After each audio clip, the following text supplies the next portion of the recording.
Welcome to the Empathic Mastery Show. I'm your host, Jennifer Moore, and I'm so glad you're here. This is a place where we talk about what it means to be highly sensitive and empathic, how this impacts all aspects of our lives, and we explore tools, resources, and solutions so we can shift from absorbing all the thoughts, feelings, and energy of the world around us to being beacons for calm, love, and healing. Hey there, everybody. I'm back with another episode of the Empathic Mastery Show, and we've got a really interesting conversation for you today. My guest is Antonia. And Antonia spent 20 years getting university degrees and trying to save the world in careers such as international development and community health. I bet a bunch of us can relate to this. In 2006, she experienced a dramatic, spontaneous shift in realities that changed everything she knew of the world and herself. That sounds like there's a lot to that story. For the next magical and agonizing 16 years, she experienced an explosion of energy, eventually understanding that she was in an accelerated awakening. She has spent nearly every day since then releasing emotional, physical, and energetic pain and letting go of what she thought defined a worthy life. As the suffering released, she accessed a higher truth about the purpose of pain, that it feeds our evolution, but only if we see it. And once we see it, it no longer exists. She works with her clients psychotherapeutically and as a transmuter to help them see their pain versus be their pain. She is a registered psychotherapist, trained as an Ayurvedic counselor, meditation, and yoga instructor. She transmits energetically in session while teaching through silence and with the assistance of plant medicine. Antonia, welcome. I'm so glad you're here. Jennifer, it's just lovely to be here. Thank you for having me. Oh, my pleasure. And I mean, just reading your bio, I'm like, there are so many questions that your bio brings up for me. It sounds like you really got to be on a wild roller coaster ride and have been through a lot. I always love to start with talking about your experience as a human being, and potentially as a highly sensitive person. Do you identify as an empath?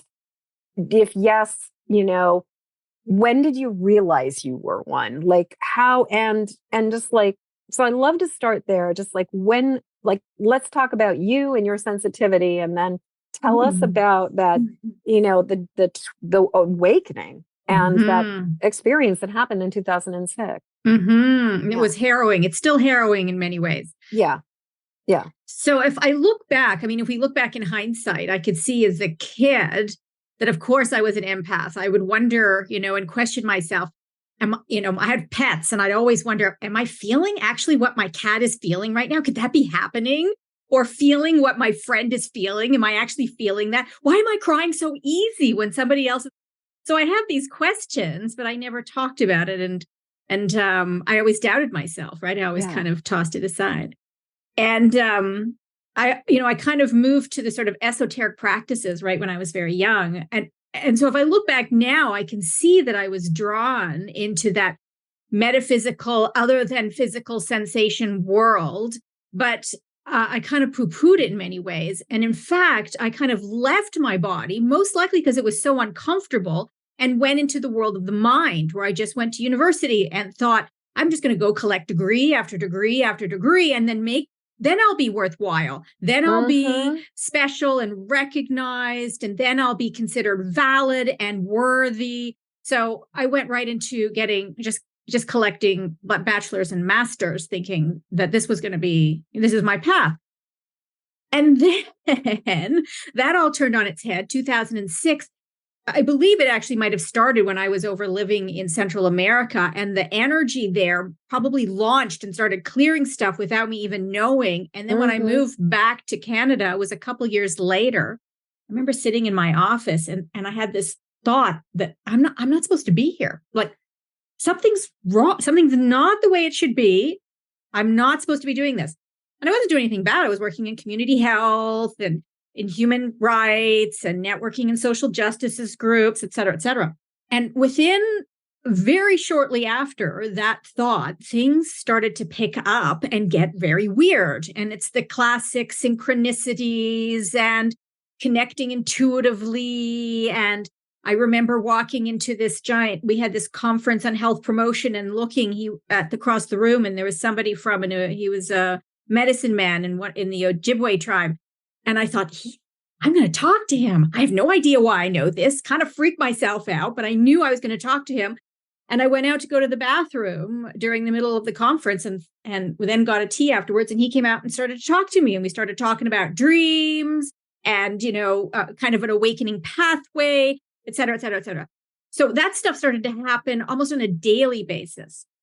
And then within about a year of this happening, I spontaneously started to release pain. Pain just started to ooze out of my being constantly. And then it sped up.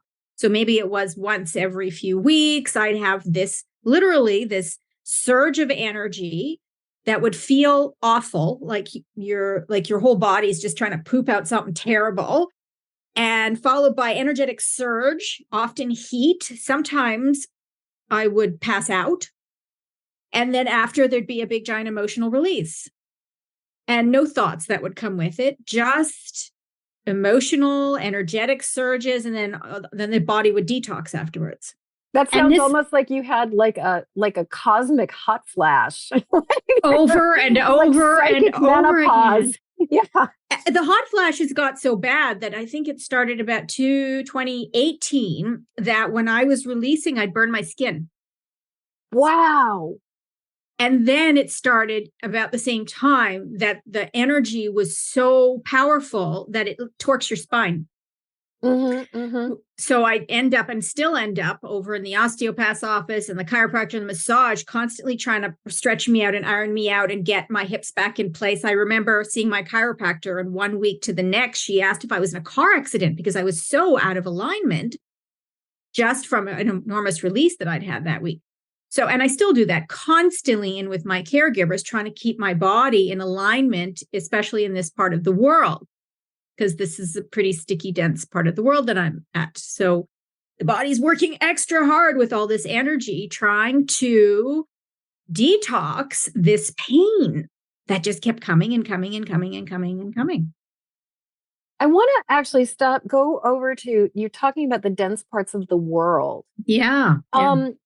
In your experience, do you think there's anything like, is it more circumstantial, like that there's places where it's sort of like, I don't know, like like the United States right now is like really fraught.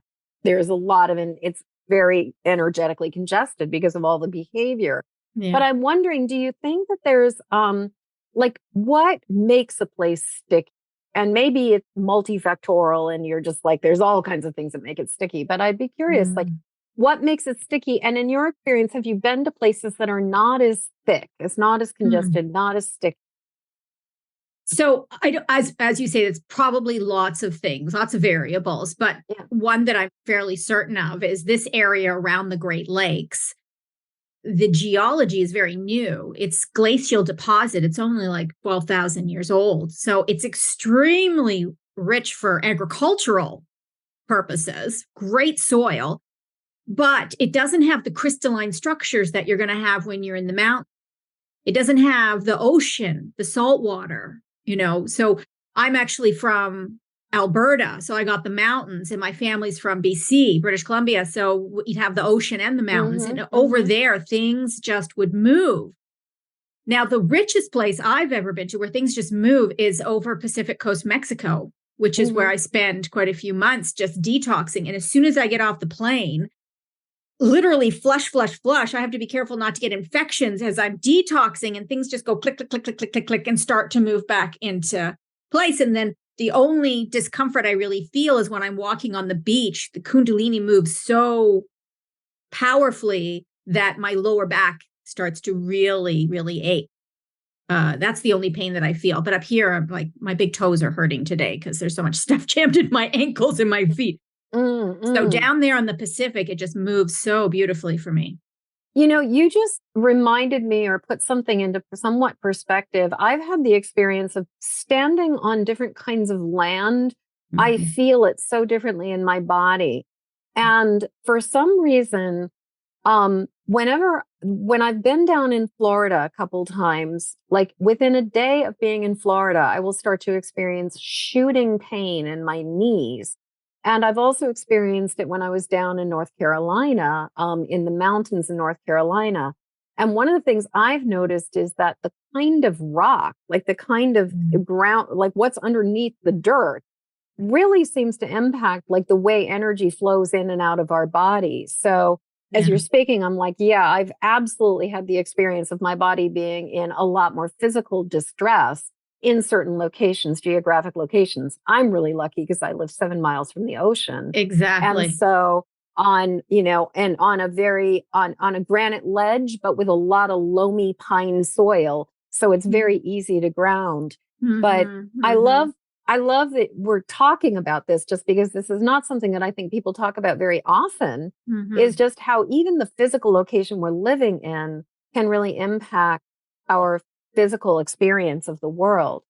I'm also really struck by what you're describing and thinking about what a miracle that you are looking at it through this lens and this awareness of the fact that you are having this like magical, spiritual, accelerated awakening, as opposed to just being like, oh, well, there's something wrong with my body, just the way it is. Or, wow, I'm having a nervous breakdown. I need to check myself into a mental institution. Like how did you, and I'm imagining, I mean, as you said, sometimes it's still agonizing.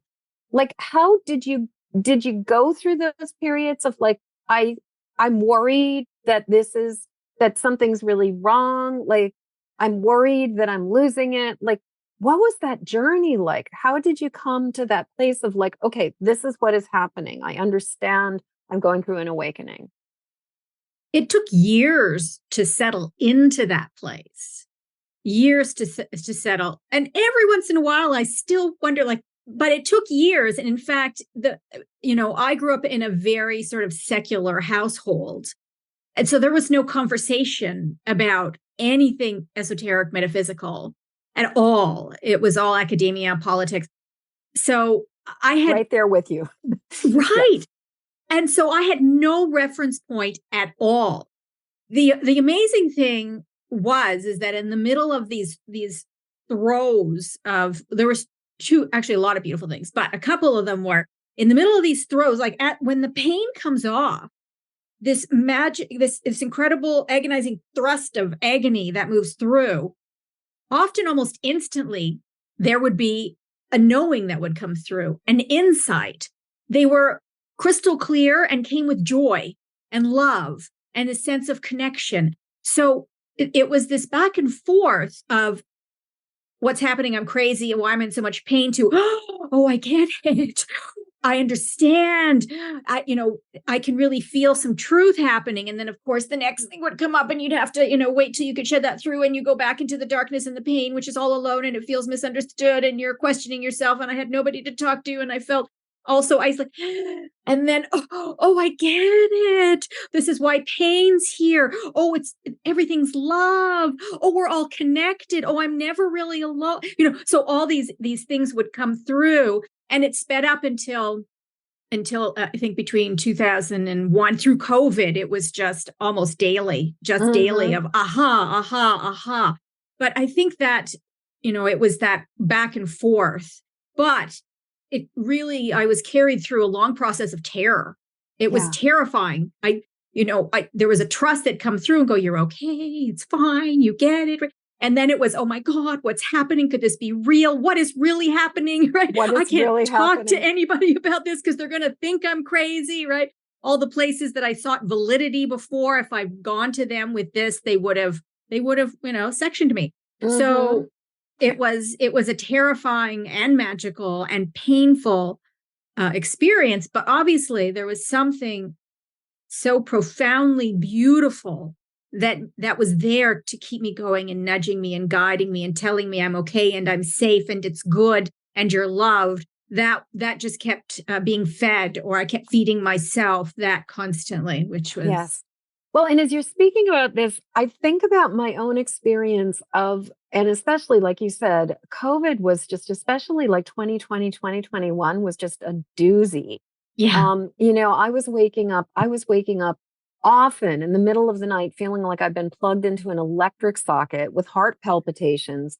And this guidance, this inner voice would just say, it's okay. It's okay. You're just feeling the surges, just feeling the COVID surges. It's okay. There's just so much terror in the world right now. Just relax. You're fine. It's not about you. But what I've noticed for myself is that, especially if I'm in, for lack of a better word, like an ascension symptom period, or an embodied ascension period, and my body is doing something where it's kind of like doing this shift. What I've noticed is that if I understand why it's happening, I can suck it up and move through it and accept it and journey through it. But it's when it accelerates to be more intense, it's unfamiliar and feels somewhat new. And I'm not sure what it is, that I kind of go into this place of concern of like, oh my God, is the voice in my head really telling me the truth? Am I really okay? Or do I need to go to the emergency room and like get my gallbladder removed? Like there's that dance between those things. And, I don't know if that was your experience with it, but that feeling of like those moments where you're like, you don't know what's happening. Mm-hmm. And so I know for me, at least, it's much harder to ride it and to ride the current if I have no idea why I'm experiencing what I'm experiencing. Absolutely. Yeah. And I think, I went through what we're all going through, which is gradually beginning to understand and intuitively connect when this is something that's being transmuted, when this is something that's being brought to a higher frequency versus, oh, we need to go get some blood work done, or we need to get somebody else to look at this. Right. And the truth is, everything that I'm feeling these days that's pain is all about the detox. Like there's been nothing. It's all about the detox. It's all about the body trying to adjust to toxins. And so I've really arrived at that place in the last few years, but it took many years. I have paramedics here from taking melatonin.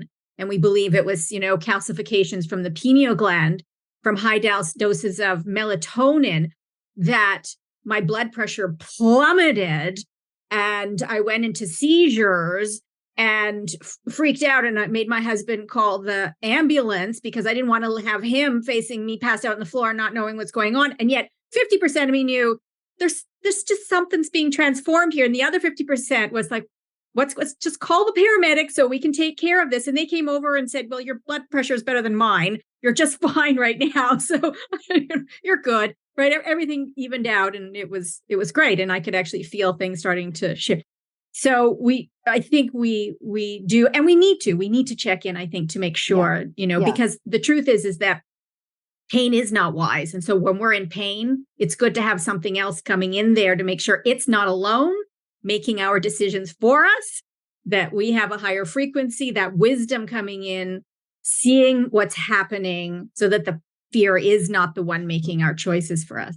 Absolutely. And I love, I think that, there's that saying, have trust in Allah, tie up your camel, and it's sort of like, I think that that the idea of recognizing that we're going through a spiritual awakening, recognizing that the physical sensations are part of what's happening.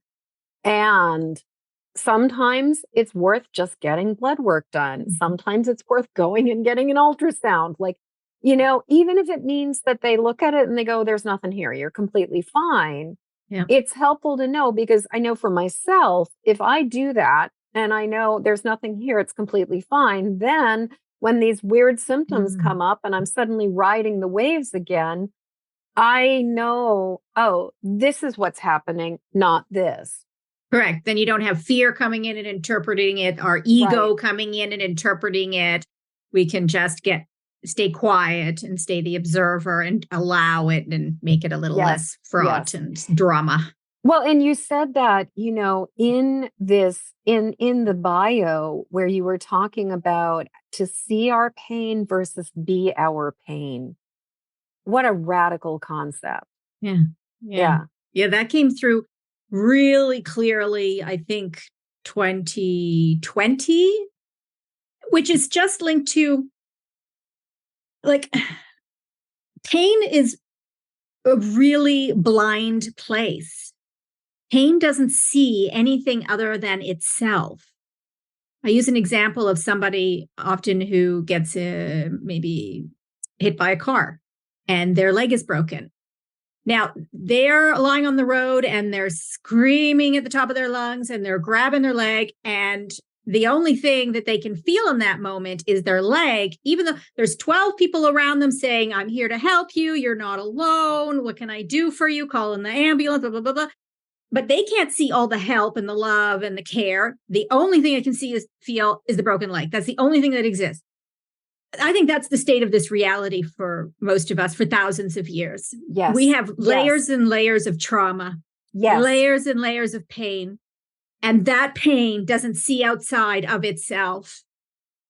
And so that pain tells us, I am the only thing that exists. I am the only thing that's real. And that is the lens through which we have been seeing ourselves and the world for a long, long time. Yes.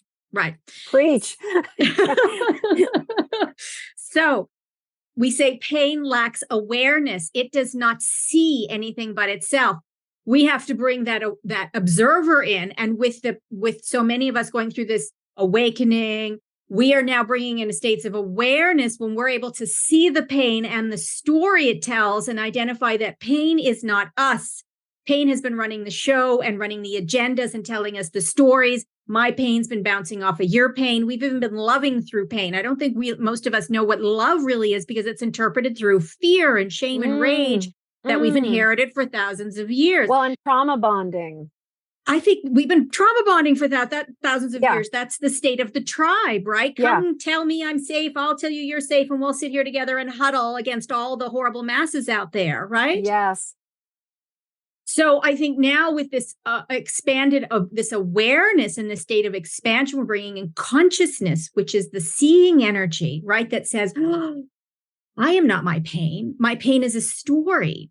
My pain is something from old that does not want to let go and is still interpreting present moment, even though it's from past. And I can see my pain and I can see what it's been wanting and I can see what it's needing. I can see what its agenda is, but it is not me. But now I can see you. There's me and bringing awareness to the pain. Now, when we bring awareness into the pain, when we bring consciousness into pain, that's when we start to transform pain. The higher frequencies of consciousness awareness, which include compassion and love and acceptance, when we infuse those higher energies of pure seeing, I see you and I'm not going anywhere, and we bring that into pain, then pain itself starts to shift and move into higher frequencies itself. It starts to transform.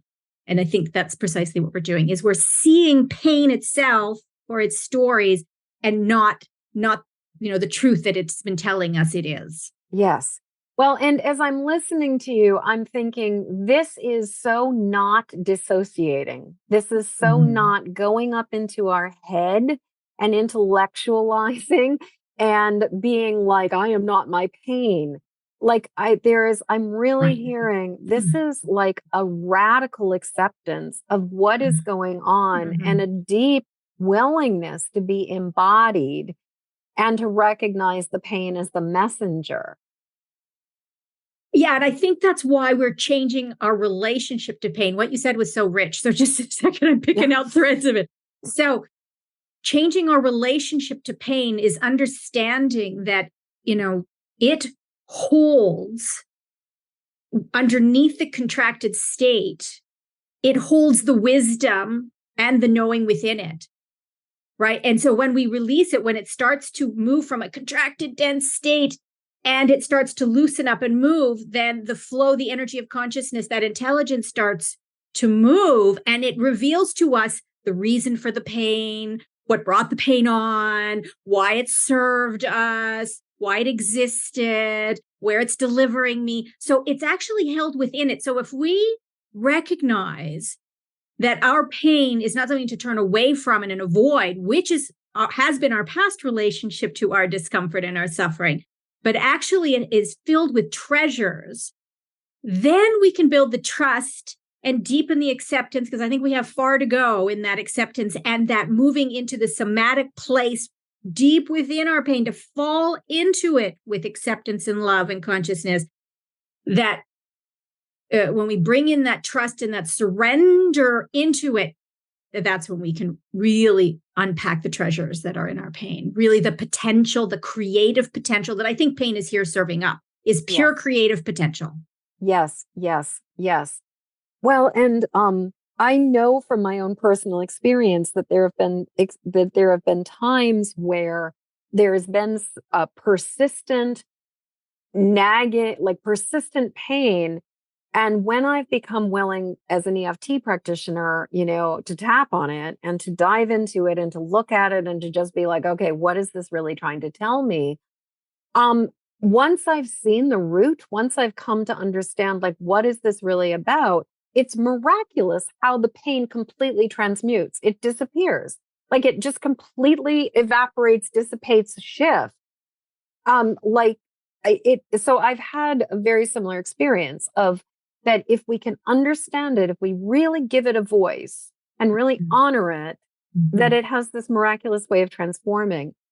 I'm wondering if you would be open to or willing to either share an example from your personal experience, or if you want even to workshop something and guinea pig, I'm willing to like throw myself in the hot seat. But I'd love to hear a take apart an actual experience or symptom for somebody. Like if you're down for this, if that's something you're comfortable with. So lead me through that. Take me further. So what I was thinking is, I'm imagining that, you have experienced physical things that have come up for you, and you've gone through that journey of like really coming to know it, like what. And so I was wondering about that. And I was saying, if you wanted to either talk about your own experience, or I recently had a detox process come up where my chickenpox virus that was 50 years old decided to surface as shingles recently. Ouch. And that's been a really interesting journey. And so I was just thinking about like I said, I'm willing to throw myself on the hot seat. But if you have an example from your own personal experience of like, this came up, this is the process, like I'd love to go through the journey of that moment of feeling the pain, and that sort of taking it apart. And maybe you talking about your experience would actually be more effective because you're showing us how to navigate it, how to work through it, how to journey it. Yeah, I got a great example. Okay, great. Okay. Yeah. And it's funny, when you were talking about your chickenpox, I felt your upper back get really hot. Oh, so. Yeah. Yeah. I thought I was having a gallbladder attack for about a week, because it was referred pain. It was all over the place. Yeah. And, and then I was like, frickin' shingles. Ouch. Oh, my heart goes out to you. Oh, thank you. Yeah. I interestingly, one of my dearest friends, we've known each other since we've had past lives together. In my book, she's my friend who was in the French Revolution with me. She and I have been friends since we were 16 years old. In this lifetime, she lives in Colorado. I live here in Maine. We got shingles the exact same day. And she's the one, though, who really had it bad. She ended up getting it on her face and ended up having to go see the ophthalmologist and have surgery because it got in her eye or got near her eye. I, on the other hand, on a scale of 0 to 10, have been like dealing with like a 3 or a 4. I'm like, I've been groovy. Oh, but, I'm so sorry for her and lucky for you. I am so sorry for her and lucky for me. But yeah, it's just the parallels, though, fascinating thing of like when you have somebody, like I thought it was amazing that my friend was going through the same thing for similar thing at the same time. But anyway, you have an example. Please share. Yeah. So typically when I'm releasing pain, it's mostly deep, ancestral, maybe past life stuff. So I don't necessarily have a story that's connected with it. But when they do come up, they're usually the conflict, right? They're usually the conflicts. And so I connect to the emotional pain and where it's sitting in my body. So I remember a really powerful moment when I heard through the grapevine that one of my colleagues had, quote unquote, betrayed me. So something I had shared in confidence, and they went off and sort of capitalized on it themselves and didn't tell me. Yada, yada. So this was the event. And in that moment, when I heard about it, I felt the red hot rage. And I come from a long line of angry women, long line of self-righteous rage through the women in my family. I come from a long line of simmering resentment and silent treatment. Hence your gallbladder, eh? Yeah. That's your gallbladder. Yeah. So yeah, I get the same rage, rage, rage. Yeah. So this was white hot, came on strong. And so of course there's here going, oh, what am I going to do with these terrible people who've done me wrong? And then the other observer that's going, oh, here it is. Here's the juicy opportunity in this. We've got a story that's surfacing. It's a biggie. Now we need to get in here. So because I could identify with it, what I did was as soon as I could, I went for a walk in the park. And I did what I teach my clients to do, which is feel deeply, not the story. Get rid of the story. The story doesn't matter. We've been doing this story for thousands of years about betrayal and abandonment and hating and, bad guys and good. We got to get rid of all the stories. The stories don't matter anymore. These are just imprints that we keep inheriting. So throw the story out and go into the body. Now, especially for people who've been in their mind most of their lives, such as myself, the story wants to assert itself and the rationalizations want to get in there about why they're wrong, right? So I'm walking and I'm feeling this rage and I'm seeing the stories that are coming up about how they're wrong and how I've got to fix it and how I'm going to resolve the situation and confront them. And I'm having this conversation with my own thoughts going, but we know it's not the story. So go back into your body, sweetie, go back into your body. And I coach myself back into the body to sit in this red hot rage. And there's really a wrestle between being in the thoughts and sitting in the torso where the rage is burning. So I walk and I feel the rage and I breathe and I feel the rage and I try and take my awareness down into my body and literally fall into it. And then the mind wants to kick in and go, yeah, but maybe we can just go have this really then kind conversation with them and tell them the error of their ways. But we understand, we'll be a bit softer, of course. And then I try and get that story. There's no story. We don't need to talk about anybody to anything. Nobody needs to be wrestling with it. This thing, it doesn't even exist. I'm telling you, go back into the body, keep walking, keep breathing, keep walking, just feel. And the tension between these two opposite realities but we've got to make this wrong right. And nothing exists except this anger in your body, this story, this frequency that's been holding on for probably women after women after women. Yeah. This is the only thing. Yeah. So eventually, after about an hour and a half, I'm feeling it. I'm breathing. The tears are flowing. I'm burping. I'm yawning as this thing starts to come out of my body. I'm sweating. I'm crying. As I'm trying to stay out of the mind. I'm just sinking into the rage and being with the rage with no mind whatsoever.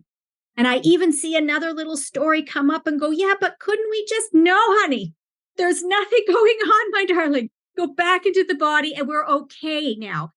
The beautiful thing that started to happen is that those last little parts of my mind and ego that wanted to negotiate like a peace treaty with them, a good learning, that I began to see and feel the frequency of their reality of what they had done and the frequency of the thing within me that wanted to go chat with their frequency.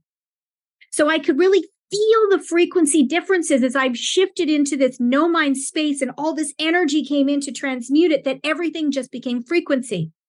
And so I didn't have to wrestle with the thought or the idea because I had so much energy and no mind moving underneath and surging underneath all of this ego that the world just became frequency in that moment. And it was, I can see the frequency they're operating at. And now we don't need to do anything but stay in this much love and this much compassion to be up here in this frequency. And any thought that wanted to go down and wrestle with them, I go, oh, no, we don't live in that frequency anymore. Breathe, love, bring the light in, and bring it back up to this frequency. Everything just became so clear in a frequency reality. It was so lovely. I cried. I kept crying. Suddenly it felt like okay and clear. I wasn't wrestling with it. It felt like everything made sense. I went home, started to cook dinner. Suddenly my liver started to spasm. I was on the floor in agony, and then I started to throw up. As my body started to purge the toxins that have been held in the liver, because the liver holds rage, right? Yeah. The liver literally started to purge that rage that no longer became relevant in the new reality that I constructed just by falling into the feeling, being in the body, and bringing light into that place. So that was, that was one of the more powerful experiences I've had. Amazing. Was there any after story in terms of as you completely changed your frequency about this with that other person, or was it just completely done? That person was done. There might have been a check-in. I'm going, still doesn't bother me. Like there's still nothing there. There's no need to be. It was gone within seconds. Right. Gone. So in a culture that is so ego driven and so incredibly always in our mind. I mean, I loved how you were describing that sort of like that journey of like riding the leaning into the body, leaning into the emotions, leaning to the experience, and then the little monkey mind coming back in and being, if you wrote a letter in that special little way, oh my God, yes, I feel so seen and so called out at the same time. So I'm wondering, how have you learned to go back into our body? The words are really simple, go back to your body. But we both know that in this culture, that is a really big deal. What would be the first step? How do we do that? How do we return to the body? I think we need to, this is a busy culture. Yeah. We're going all the time. We're going nonstop. And so in order to try and bring in that silence into all the noise, in order to bring balance, we need to meditate every day. We need to find silence every day. We're not going to jump into our bodies without, giving ourselves a lead, without knowing what it feels like every single day. Because we're living 24 hours a day in this very masculine, doing, conquering, winning, competing space. We need to bring in the feminine energies of the silence and the nothingness and the space and the being and the listening. So we need to bring that every day in. And that's just a start. We have to be really real that if we want to transform, we need to bring in the energies of transformation into the being. If we want to be observers, we need to bring the energies of observing into our being. So I think that a meditation practice, a silence practice every day is basics. And in that, then you continue to move yourself into the space of the observer and detach from the mind. You begin to witness the mind more versus believe what your mind is telling you, because this is so seductive. The mind is so seductive. Oh, the mind is so seductive. Yeah. The mind has great stories, and the mind wants to survive. And so the mind is really, the mind kind of reminds me of the 4 or 5-year-old who is like determined to not go to bed and coming downstairs at the parents' dinner party and then, the mind, and yet love for that mind, honoring the fact that the mind is the part of us that is not, it's like the little kid that just wants attention without paying heed to that story. I think conversations like that one and beginning to see your mind for the not very smart thing it is. Yeah. Yeah. We need to start talking about this more and more so that we really bring perspective into the mind, because the mind, especially in North America, has been king. And so we've sold the house for the last few hundred years, right? We need to get it back. And that's by putting mind in its place. Having these conversations and building silence, I think, are number one, because we have to keep seeing the mind, seeing it, putting it over there on the little dish so we can keep examining it and knowing, exactly what place it holds. I really want it to follow a good recipe for dinner. I do not want it picking my relationships or my future. Yes. Well, and, Elizabeth Gilbert in her book, Big Magic, which is one of my all-time favorite books. I don't know if you've ever read it, but if you have not, go get it. It's amazing. And there's a really big, it's all about creative process, but she talks a lot about fear. And she talks a lot about like not having fear in the front seat. Like, it's like fear is going to come along for the ride, but you put the fear in the back seat and you let it, like, you just treat it like the cranky 4-year-old it is and be like, thank you for sharing. Here's your little tablet. Now go watch Blue's Clues. And I got this. I'm going to be doing this. I was thinking though, interestingly, like as you were talking about meditation, and what I'm really hearing is it's not even the definition of ironically, we live in a culture that defines, intersects the words mindfulness and meditation, constantly like mindful meditation. And yet what I'm hearing you speaking about is silence, about stillness, about that presence, that sitting with. Correct. And being still. And so I'm kind of imagining that the word meditation it's one of those words that has kind of been co-opted by the king of the mind in that idea of mindful meditation. And yet what I'm hearing you speaking about is like, it's dropping away from the mind. It's dropping into the body. It's bearing witness in a place of silence to the self. Yeah.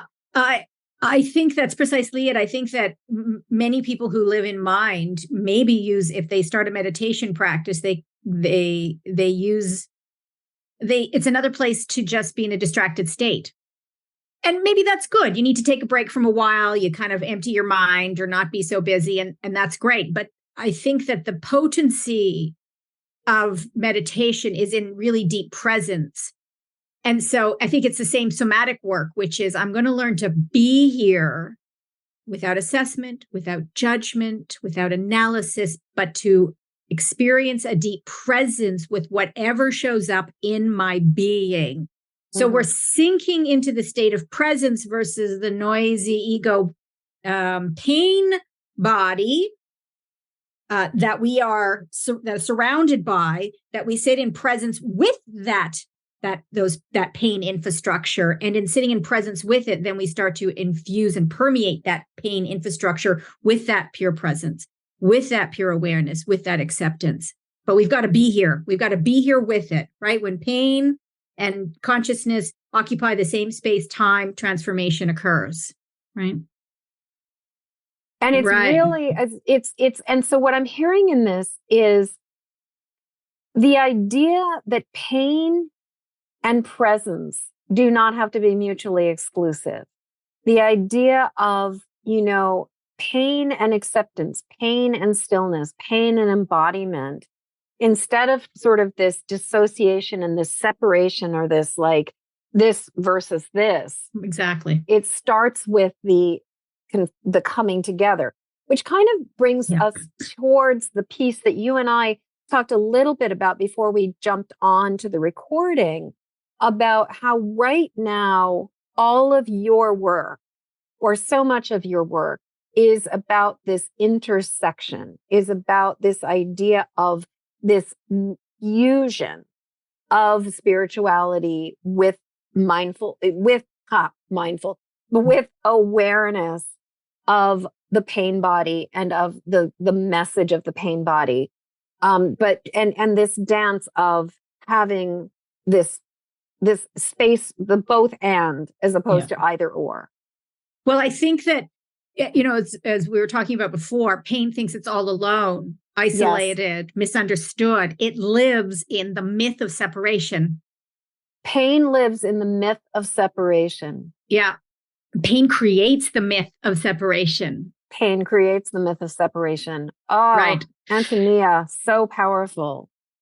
So working with trauma, when we have a meta perspective, a metaphysical lens, what we're looking at is transforming trauma, healing trauma, which is stuck in the state of separation. I'm all alone, I'm abandoned, everybody's rejected me, or fear thereof.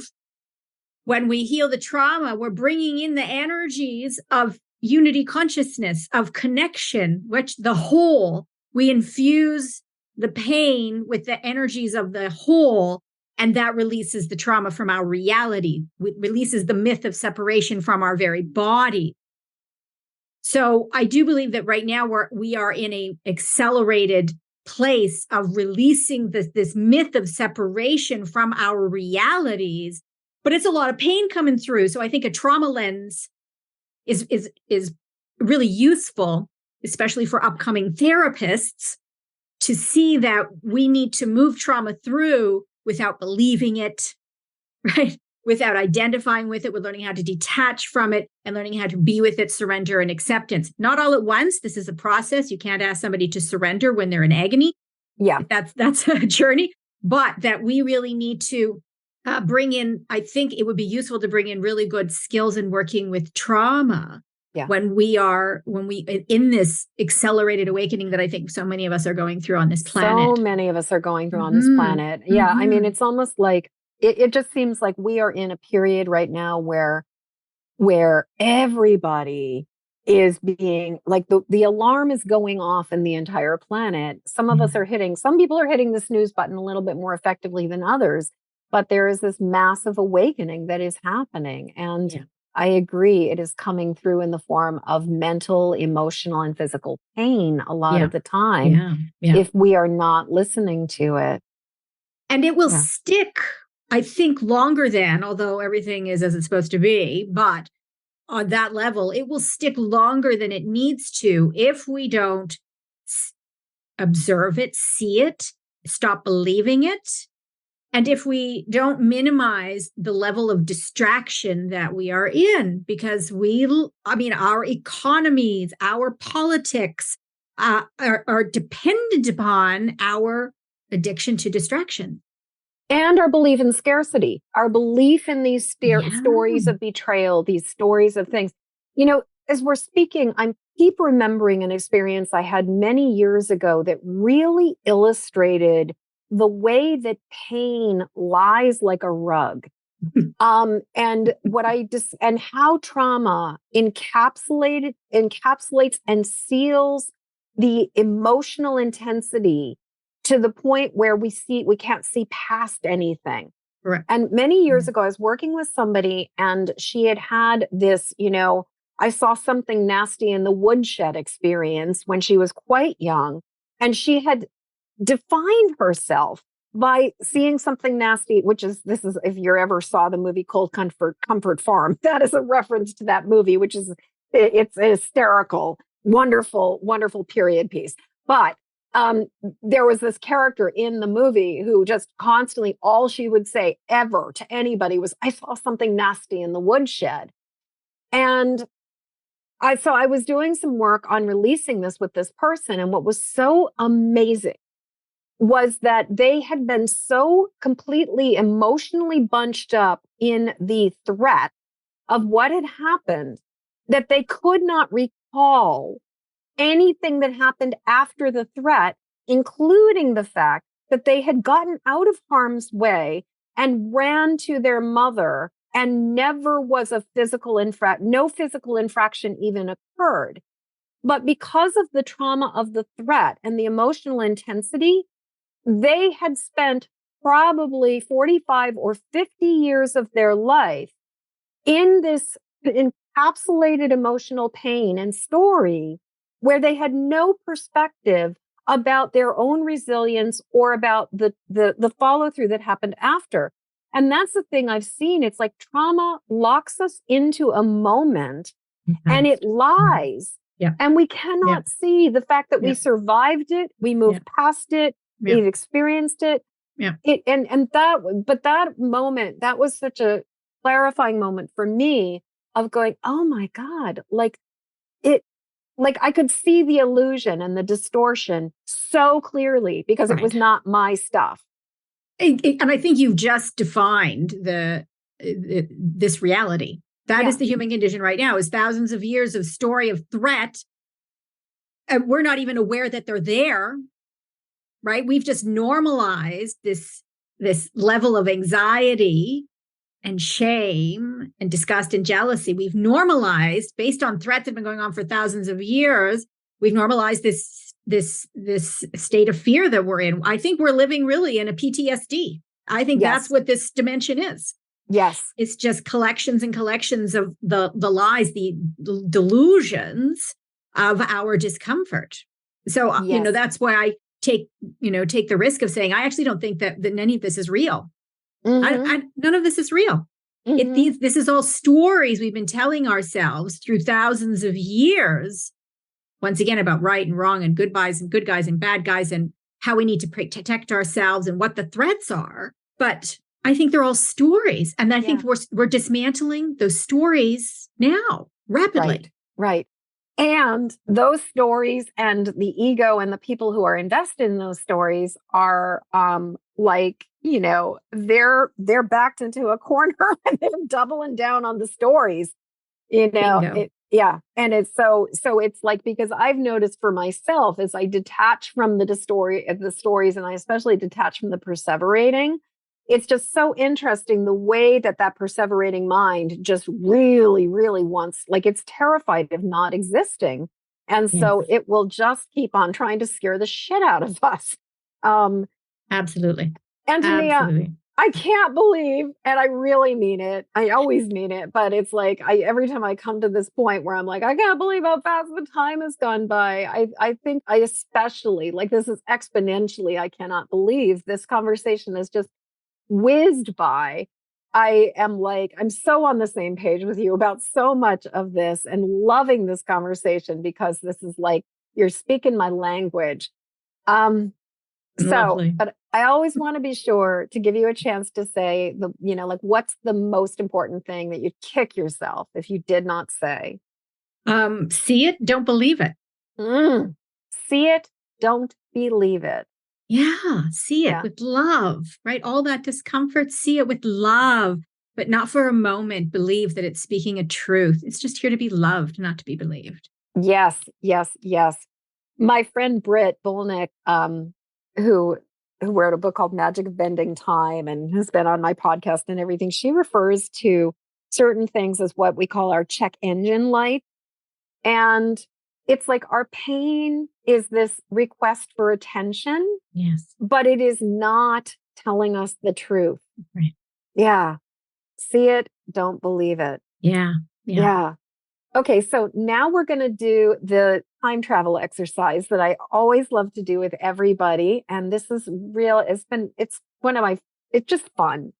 So I'll explain the context. I believe that podcasts exist outside of time. They get recorded and then they exist on servers and they live in perpetuity and people listen to them for years and years and years to come. I also believe, though, that we're dropping the broadcast like a stone in the river of time. And that not only are we sending ripples into the future of this message, but we're also sending ripples back into time.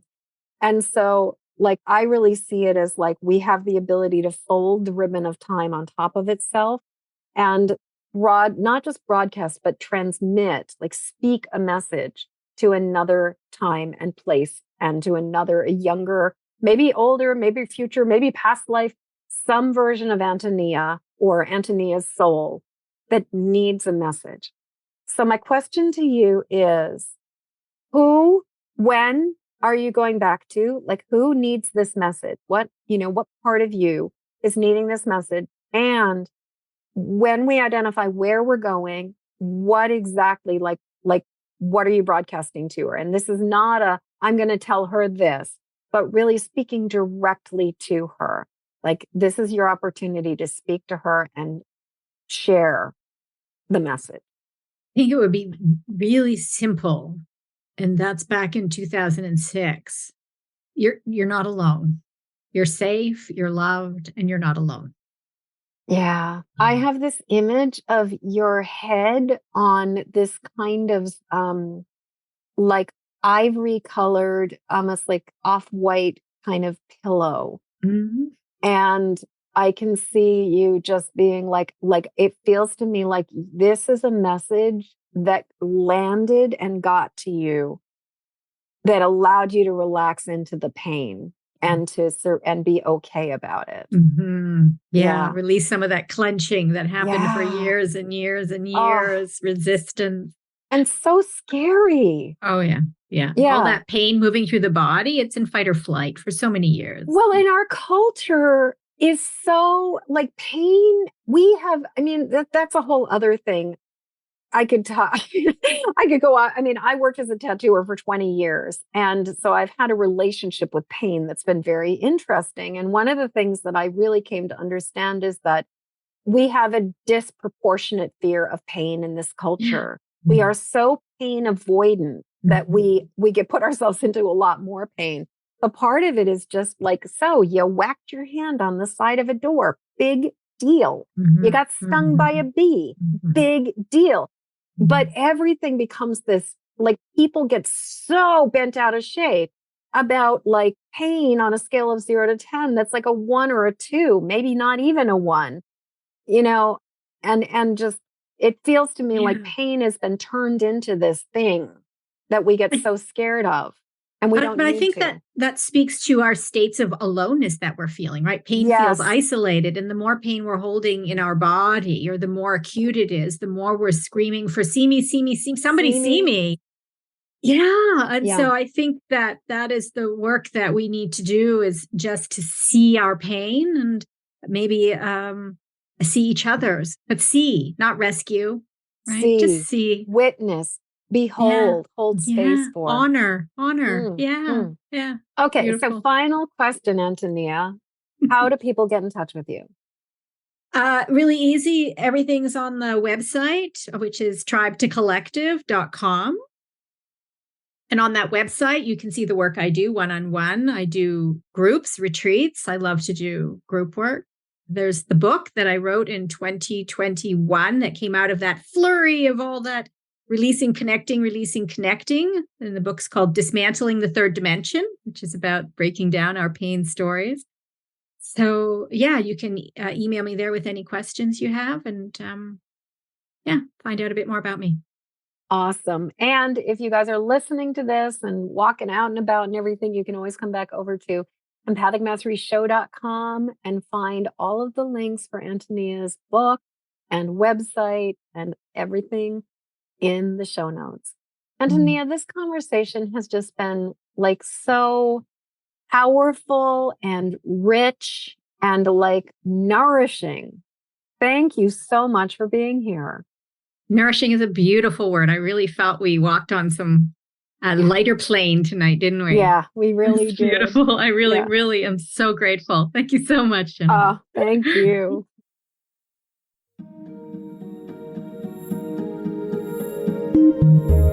As we come to the end of this episode, I'd love to hear what you're taking from this show. Please jump over to empathicmasteryshow.com to leave your comments. In the show notes, you'll find a link to grab your copy of my Empathic Safety Guide, 3 Basics for Finding Calm in the Eye of the Storm. And while you're there, please subscribe and follow this show.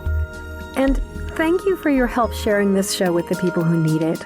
Please help me to spread the word and send this podcast to friends or family members who need support living as highly sensitive empathic people. Then join me again when the next Empathic Mastery Show airs. Okay, one last time. Hop over to empathicmasteryshow.com for your Empathic Safety Guide. And until next show, shine on.